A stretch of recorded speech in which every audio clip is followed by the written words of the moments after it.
Hello students, how are you? कैसे हैं आप लोग? मैथ्स की वीडियो तो आप शायद पहले ही देख चुके हैं हमारे चैनल पे, लेकिन कुछ बच्चों की रिक्वेस्ट आ थी सर अकाउंट्स की वीडियो डालें, वो भी चैप्टर एनपीओ की। एनपीओ मतलब नॉन प्रॉफिट ऑर्गेनाइजेशन।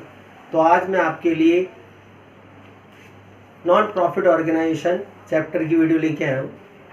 इस चैप्टर को आपको बहुत डिटेल से पढ़ना पड़ेगा, क्योंकि 12th क्लास के बाद भी ये जो नेक्स्ट बीकॉम वगैरह क्लासें होती हैं उसमें भी आपके ये टॉपिक आएगा, और सीए फाउंडेशन में भी एक टॉपिक आता है इसका।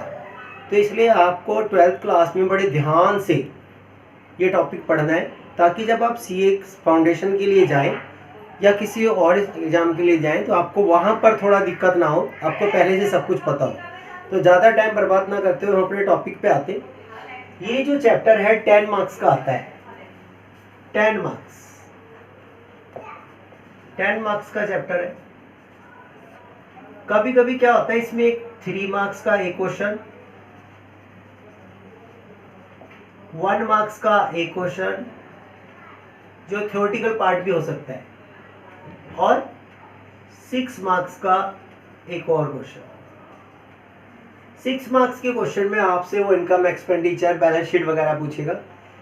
इस 3 मार्क्स के चैप्टर में आपसे सब्सक्रिप्शन अकाउंट, स्टेशनरी या स्पोर्ट्स मटेरियल कंज्यूम, इस तरीके के टॉपिक पूछता है, उसकी कैलकुलेशन पूछेगा। और 1 मार्क्स में आपसे कोई भी थ्योरेटिकल क्वेश्चन पूछ लेगा।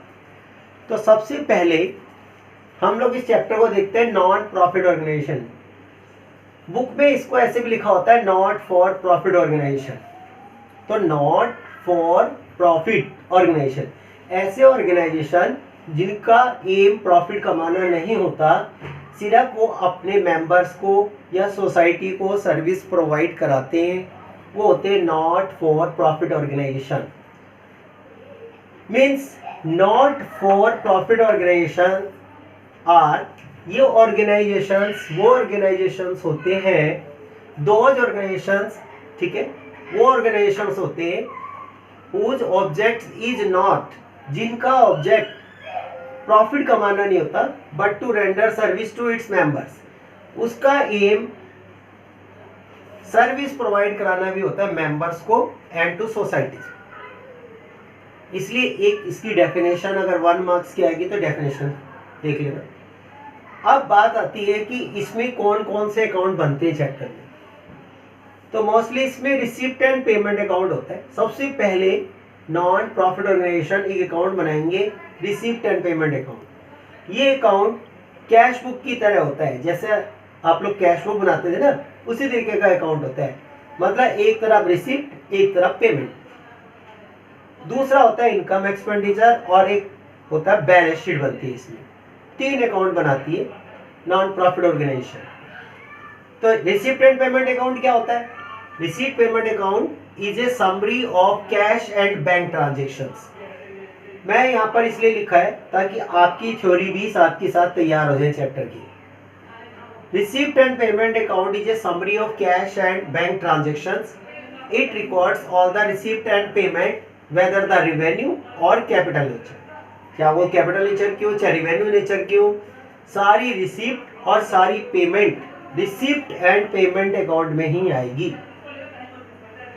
दूसरा अकाउंट इसमें बनता है इनकम एंड एक्सपेंडिचर अकाउंट। इसमें it is a summary of, आप इसकी डेफिनेशन देखें, it is a summary of income and expenditure of the year. एक साल में जितने भी इनकम और एक्सपेंडिचर होंगे उसकी समरी है account. It is like profit and loss account. जैसे आप लोगों ने प्रॉफिट एंड लॉस अकाउंट बनाना सीखा था क्लास 11th में, उस तरीके से अकाउंट होता है। एक तरफ इनकम होती है, एक तरफ एक्सपेंडिचर होता है, डेबिट क्रेडिट। जैसे आपने प्रॉफिट एंड लॉस में सीखा था ना, तो इसी तरीके से ये इनकम एंड एक्सपेंडिचर अकाउंट होता है। एक तरफ इनकम और एक तरफ एक्सपेंडिचर।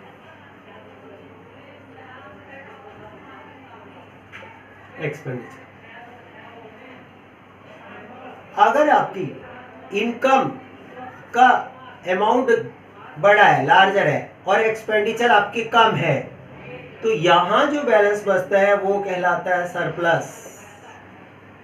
ये जो बैलेंस बचता है बनेगा सरप्लस। तो यह लिखा हुआ है कि it is a summary of income and expenditure account, it is like profit and loss, it shows surplus और डेफिसिट। ये शो करता है सरप्लस को और डेफिसिट को। सरप्लस क्या होता है? Excess of income over expenditure. मैंने बोला था अभी कि इनकम जब ज्यादा होती है एक्सपेंडिचर कम होता है, तो इनकम का जो एक्सेस होता है एक्सपेंडिचर पे of a non profit organisation is termed as surplus. इस ऑर्गेनाइजेशन में इसको हम सरप्लस के नाम से जानते हैं। डेफिसिट क्या होते हैं? डेफिसिट का मतलब है एक्सेस ऑफ एक्सपेंडिचर। अगर एक्सपेंडिचर ज्यादा होंगे और इस तरफ बैलेंस आ रहा होगा तो ये डेफिसिट होता है। डेफिसिट तो excess of expenditure over income of non profit organisation is termed as deficit.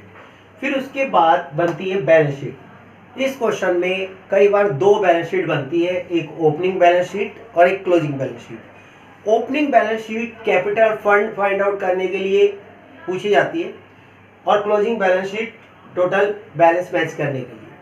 कभी कभी क्वेश्चंस में क्या होता है कि कैपिटल फंड गिवन होता है तो आपको ओपनिंग बैलेंस शीट बनाने की जरूरत नहीं होती, सीधा क्लोजिंग बैलेंस शीट बनाएंगे इनकम एक्सपेंडिचर के बाद। तो आपको पता है बैलेंस शीट क्या होती है? Balance sheet shows all the assets and liabilities. जितनी भी ऑर्गेनाइजेशन की, नॉन प्रॉफिट ऑर्गेनाइजेशन की असेट्स होंगी, लायबिलिटीज होंगी, वो सारी बैलेंस शीट में शो होंगी। अब सबसे बड़ा क्वेश्चन यहाँ आता है कि हम इस चैप्टर में कौन कौन से अकाउंट हमें रिक्वायरमेंट है।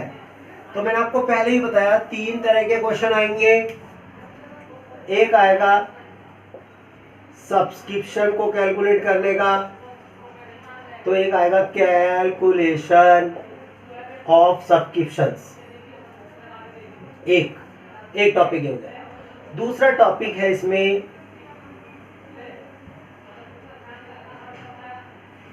अमाउंट ऑफ स्टेशनरी और स्पोर्ट्स इक्विपमेंट यूज्ड, और हम कह सकते हैं कंज्यूम। इसकी कैलकुलेशन पूछता है। एक थर्ड होता है जिसमें आपसे क्वेश्चन में पूछेगा इनकम एंड एक्सपेंडिचर, और कभी कभी इसके साथ बैलेंस शीट भी पूछ लेता है। पिछले कुछ सालों से क्या हो रहा है कि इन दोनों में से एक क्वेश्चन पूछेगा वो, और इनकम एंड एक्सपेंडिचर अकाउंट पूछता है। लेकिन बैलेंस शीट तक आपको आना चाहिए। बैलेंस शीट कैसे इक्वल करते हैं उसकी बैलेंस शीट बनानी आपको आनी चाहिए चैप्टर। तो 3 तरह के क्वेश्चन एग्जाम में आएंगे। सब्सक्रिप्शन अकाउंट की कैलकुलेशन करना, amount of stationery sports material equipment को कंज्यूम कैसे किया, आपने कितना किया, मेडिसिन, जैसे मैंने यहाँ स्टेशनरी लिखा है, हो सकता है अमाउंट ऑफ मेडिसिन कंज्यूम, जो आपने मेडिसिन होगी मेडिसिन कंज्यूम की, और income and expenditure plus balance sheet. तो सबसे पहले हम इसमें पढ़ेंगे रिसीप्ट एंड पेमेंट अकाउंट। मेरा अपना मानना यह है कि कभी कभी स्टूडेंट हमेशा इसमें फोकस रखते हैं, लेकिन हो सकता है टीचर इन दोनों अकाउंट को ना पूछकर एक 3 मार्क्स का छोटा रिसीप्ट एंड पेमेंट अकाउंट पूछ ले। वो ये भी कर सकता है आपके साथ। तो इसलिए आपको आने सारे क्वेश्चन चाहिए कि रिसीप्ट पेमेंट कैसे बनता है, इनकम एंड एक्सपेंडिचर कैसे बनता है, और बैलेंस शीट कैसे बनती है। दिखा दे। सबसे पहले हम रिसीप्ट एंड पेमेंट अकाउंट देख रहे हैं कि रिसीप्ट एंड पेमेंट अकाउंट में कौन कौन सी चीजें कहाँ जाती हैं। जैसे कि आपके पास डेबिट साइड में रिसीप्ट, क्रेडिट साइड में पेमेंट। हमने अभी पढ़ा था कि कैश बुक की तरह होती है, जितनी भी रिसीप्ट होगी यहाँ पेमेंट होगी यहाँ। तो फर्स्ट ऑफ ऑल जब भी अकाउंट बनाएंगे तो सबसे पहले हम देखेंगे to balance BD, opening balance कहाँ है। ओपनिंग बैलेंस में कैश,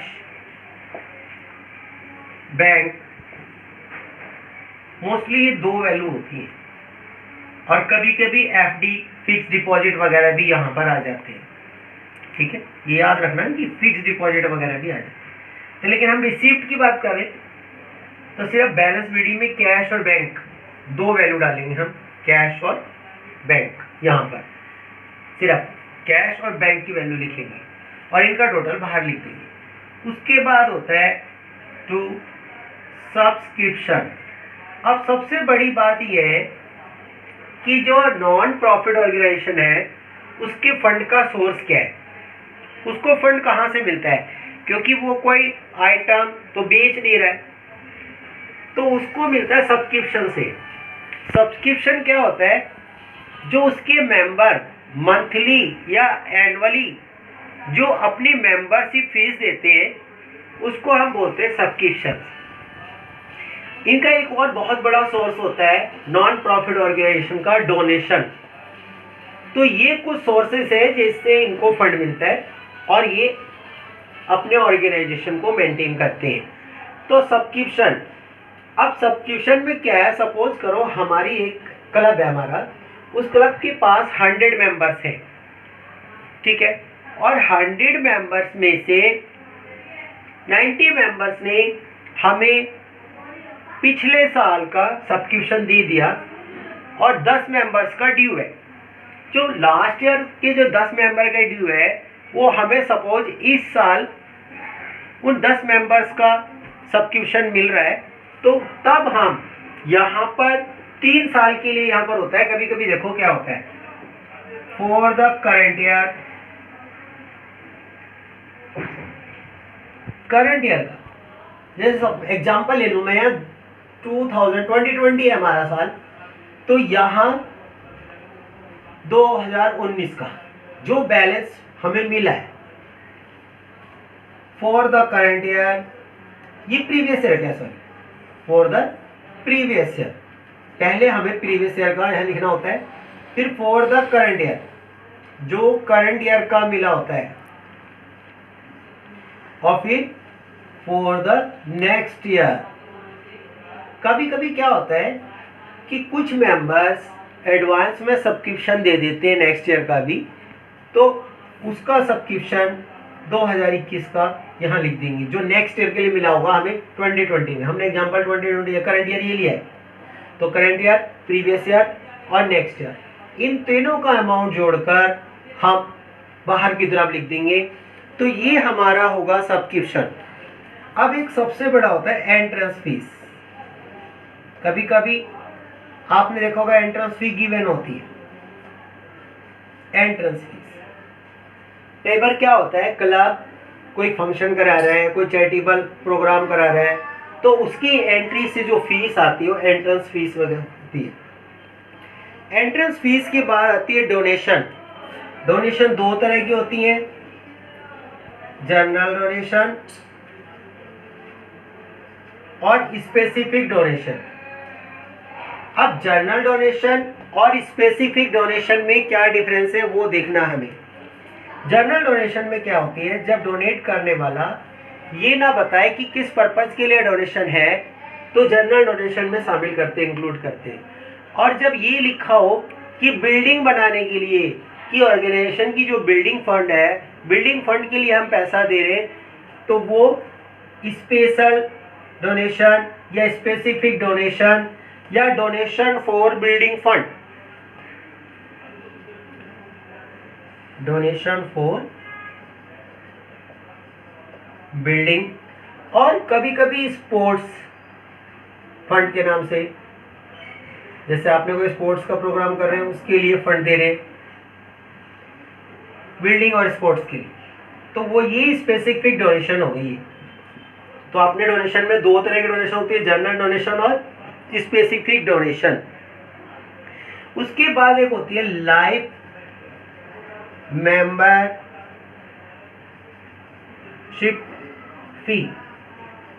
कई लोग क्या समझते हैं कि सर ऐसा है, हम तो साल के साल या महीने के महीने नहीं दे पाएंगे, एक बार बताओ लाइफ मेंबरशिप फीस बता दो हमें कि पूरी लाइफ के लिए हम इस क्लब का या आपके ऑर्गेनाइजेशन का मेंबर बनना है तो कितनी फीस देनी होगी। वो जो फीस देते हैं उसको कहते हैं लाइफ मेंबरशिप फी, ठीक है। ये कैपिटलाइज भी हो सकती है और रिवेन्यू भी हो सकती है। जो जनरल डोनेशन होती है वो ट्रीटेड एज ए रिवेन्यू और ये treated as a capitalise. Life membership fee capitalise होती है, ये बात आपको याद रखनी है। तभी इनकम एक्सपेंडिचर में ट्रांसफर करेंगे ना यहाँ से जो, तो हमें ये देख के करना है, जो रिवेन्यू होगी वो इनकम एक्सपेंडिचर में ट्रांसफर हो जाएगा और जो कैपिटलाइज होगी वो सीधा बैलेंस शीट में जाएंगी। इसके बाद एक होती है लीगेसी। अब लीगेसी क्या होती है जी? लीगेसी कई बार क्या होता है, कोई डिसीज पर्सन है, डिसीज मतलब ऐसा व्यक्ति जिसकी डेथ होने वाली है या मर गया है, अगर उसने अपनी कोई विल की है कि भाई मैं इस ऑर्गेनाइजेशन को अपनी सारी प्रॉपर्टी मरने के बाद देना चाहता हूँ, वो होती है लीगेसी। जो ऑर्गेनाइजेशन को किसी डिसीज पर्सन से मिले, डिसीज का मतलब बीमारी नहीं, या डिसीज का मतलब ऐसे व्यक्ति जो मर गया, उसने अपनी सारी प्रॉपर्टी ऑर्गेनाइजेशन के नाम पे दे दी है, वो होती है legacy. To grant from government, government से भी ग्रांट मिलती है कभी कभी। जो गवर्नमेंट हम जो ऑर्गेनाइजेशन को ग्रांट देती है उसे कहते हैं ग्रांट फ्रॉम गवर्नमेंट। इसके बाद सपोज हमें कोई डिविडेंड मिला है, इंटरेस्ट मिला है, डिविडेंड और इंटरेस्ट रिसीव्ड, ये देखो यहाँ रिसीव्ड है, तो जितने भी रिसीव होंगे वो सारे डेबिट साइड में जाएंगे और जितनी भी पेमेंट होंगी सारी की सारी क्रेडिट साइड में जाएंगी। एक कभी कभी जैसे इंटरेस्ट में था, ये इंटरेस्ट ऑन इन्वेस्टमेंट भी हो सकता है, बैंक से इंटरेस्ट भी हो सकता है, रेंट, ध्यान से देखिए रेंट। अब क्योंकि मेरे पास स्पेस थोड़ा कम है, मैं इधर की भी सारी बातें कर लेता हूँ थोड़ी थोड़ी, उसके बाद इसकी नीचे की साइड डिटेल पूरी करूँगा। अब पेमेंट साइड पे आते हैं।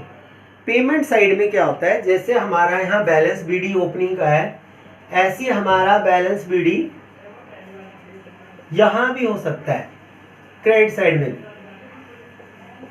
अब ये जो बैलेंस होगा ये बैंक ओवरड्राफ्ट होगा जी, बैंक ओवरड्राफ्ट। तो बेटा जो बैलेंस आपका प्लस का है वो डेबिट में, और जो माइनस का बैलेंस है वो बैंक ओवरड्राफ्ट। आप लोगों ने पहले पढ़ा हुआ है 11th क्लास में कि बैंक ओवरड्राफ्ट क्या होता है, ठीक है।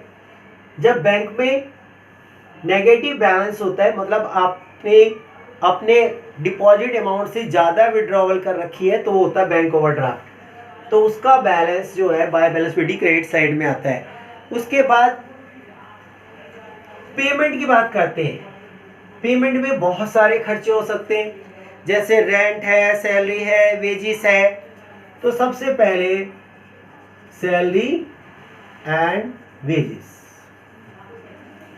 तो हम इसको लिख सकते हैं कि salary and wages by rent by, अगर सपोज हमने इंश्योरेंस कराया है कहीं किसी चीज़ का, किसी आइटम का, बिल्डिंग का, फायर इंश्योरेंस और कोई इंश्योरेंस कराए, तो by insurance premium,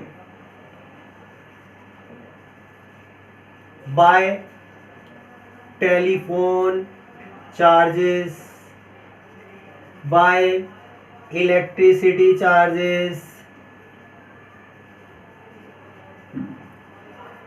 bye repairs. Suppose करो ऑर्गेनाइजेशन कोई रिपेयर्स एंड रिन्यूअल्स हैं, तो रिपेयर्स एंड मेंटेनेंस, रिपेयर्स वगैरह जो करा रहे हैं हम लोग, ऑफिस में रिपेयर्स होती है ना, कूलर, पंखे, टेबल, उसके रिपेयर्स का जो खर्चा आ रहा है। इसमें एक और बात है कि इसमें क्या है कि आपके जैसे हमने ना ऑडिट कराई है, ऑडिट फी, लीगल चार्ज,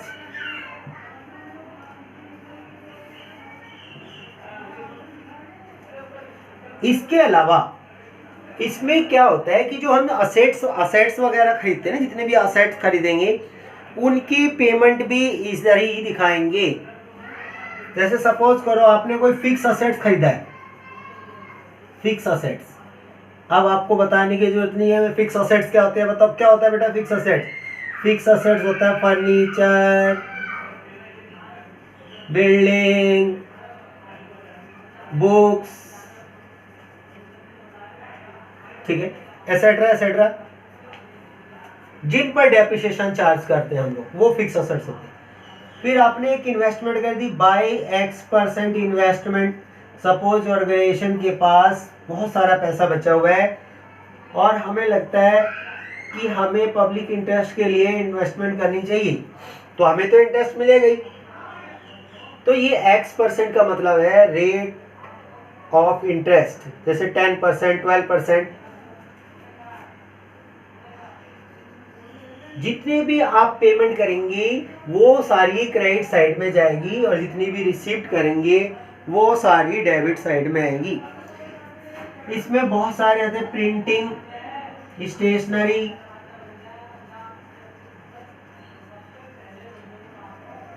ऐसे बहुत सारे खर्चे, जितने भी एक्सपेंसेस होंगे आपके वो सारे यहाँ आएंगी और जितनी भी रिसीप्ट होंगी वो सारी डेबिट साइड में आएंगी। इसमें थोड़ी सी हम डेबिट साइड के आइटम और देख लेते हैं ताकि आपको बिल्कुल कंफर्म हो जाए, क्योंकि कभी मेरा अपना मानना है कि 3 मार्क्स का वो रिसीप्ट एंड पेमेंट का क्वेश्चन भी पूछ सकता है एग्जाम में। टू सेल ऑफ न्यूज़पेपर,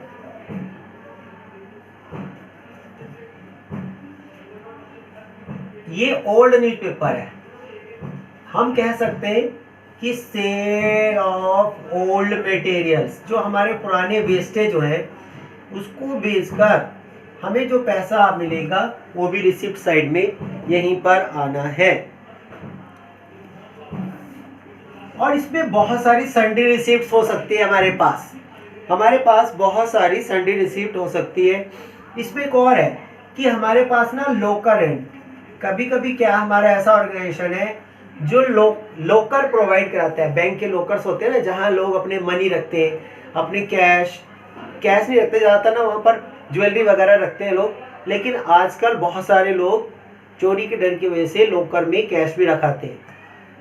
तो लोकर रेंट, लोकर क्या है, जो बैंक में लोकर हम लेते हैं रेंट पे, उसका एनुअली रेंट जाता है। तो उस संस्था के लिए, ऑर्गेनाइजेशन के लिए वो रिसिप्ट हुई लोकर रेंट, ठीक है। हमने लोगों को, पब्लिक को या अपने मेंबर्स को, सोसाइटी को हमने लोकर प्रोवाइड कराए, उसमें जो हम एनुअल रेंट चार्ज करेंगे वो लोकर रेंट होगा। इसके बाद बहुत सारी सन्ड्री हो सकते हैं, सन्ड्री रिसिप्ट, जितनी भी हमें रिसिप्ट होंगी वो सन्ड्रीज रिसिप्ट के नाम से, कई बहुत सारे छोटे छोटे रिसिप्ट होते हैं वो इसमें आ जाएंगे, ठीक है। इसी तरह पेमेंट बहुत सारी हो सकती। अगर हमारे पास ये वाला अमाउंट बड़ा है क्रेडिट साइड का और ये वाले बैलेंस छोटा है टोटल करके, तो यहाँ जो बैलेंस बचता है वो कहलाता है surplus, means excess of income over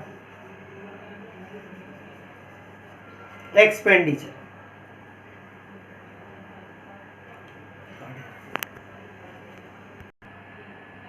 आप लोग गलती से भी रिसीप्ट एंड पेमेंट में सरप्लस और डेफिसिट नहीं निकालेंगे, ठीक है। इसमें क्या होता है रिसीप्ट एंड पेमेंट में, इसका टोटल हमेशा बड़ा आता है डेबिट साइड का और क्रेडिट साइड का छोटा। इसमें मैंने 2-4 आइटम और लिखे, जैसे charity expenses, match expenses, refreshment expenses, जितने भी एक्सपेंसेस होंगे वो, और जो बैलेंस होगा कैश का और बैंक का वो यहाँ लिखकर दोनों का टोटल मैच करना चाहिए, तभी आपकी रिसीप्ट एंड पेमेंट अकाउंट पूरा बनेगा। यहाँ गलती से भी सरप्लस और डेफिसिट नहीं लिखेंगे, वो मैंने गलती से फ्लो में बोल दिया था। यहाँ पर सरप्लस नहीं आएगा, डेफिसिट भी नहीं आएगा। सरप्लस और deficit income and expenditure account में शो करते हैं। तो इसको ढंग से नोटबुक में नोट करें, एक बार पढ़ें। हो सकता है बहुत सारे बच्चों ने पहले से ही तैयार कर लिया हो, तो जिन्होंने नहीं किए वो नोटबुक में लिख के करें, क्योंकि हम लोग जब क्वेश्चन स्टार्ट करेंगे तो 1-2 क्वेश्चन इनकम एक्सपेंडिचर के भी बनाएंगे, ताकि हमें पता लग जाए कि कौन कौन सा रिसीप्ट एंड पेमेंट में डेबिट और क्रेडिट में जाएगा।